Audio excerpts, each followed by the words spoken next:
Hey everyone, and welcome to this month's Karratha market update. All the chatter is about the federal budget and how the changes to negative gearing and capital gains tax are going to affect our market. Well, here are my snapshot predictions. In short, I don't think the changes to negative gearing is going to have really any impact on our property market. In fact, I only think it means good things for the Karratha marketplace. The reason is that the average return typically is around 8 to 9% currently, which means no one's really buying in Karratha to negatively gear a property anyway. And when you take negative gearing from other areas in Australia, what I think will happen is investors will look to more cash flow style properties, and the Pilbara is the perfect location for that. So based on that, I actually think that the changes to negative gearing will have an increased effect in buyer demand from an investment perspective for our marketplace, but no changes to negative gearing won't affect too much in the short to medium term.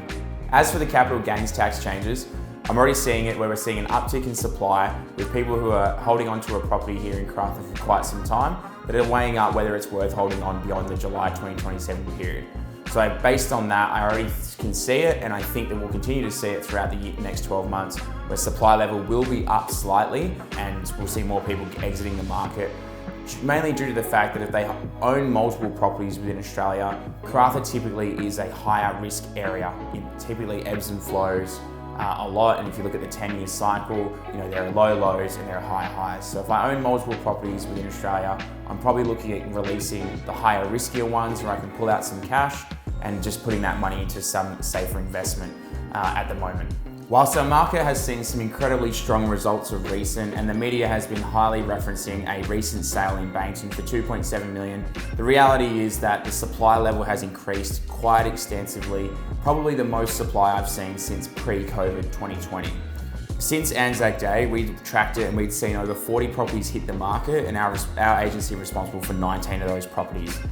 So that's a massive uptick in supply. And in my view, the buyer inquiry and the buyer demand and the number of buyers walking through an overflow inspection hasn't quite matched the new supply level. And so what we're seeing right now in this moment is the gap between buyer and seller is a little bit further. We're working a lot harder to close that gap. And because interest rates are going up, buyers are not as bullish or as confident in the sentiment of the market right now, and sellers are having to readjust in real time in order to get their properties sold. That being said, if your property presents well and you market it well and it has all the right things going on for it, it will definitely still sell. There's still plenty of buyers out there for high quality properties. We're just seeing a little bit more softening than what we were used to probably in the earlier stages of this year. Now, the rental market remains incredibly steady with around 40 to 50 properties being listed for rent over the course of the last few months. The cheapest property on the market right now is a 1-bedroom studio unit in Pilbara for around $700 per week.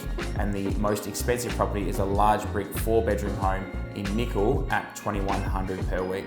I suspect that we won't see much up and down trends through the rest of the year with the rental market, probably until around November when we get that transient movement of people leaving and coming to town. So I suspect we'll see around 40 to 50 properties advertised for lease throughout the rest of the year. In some exciting news for the community, the Karratha Airport has been given the green light for international designation, which is an exciting milestone for the community, and it's been years in the making.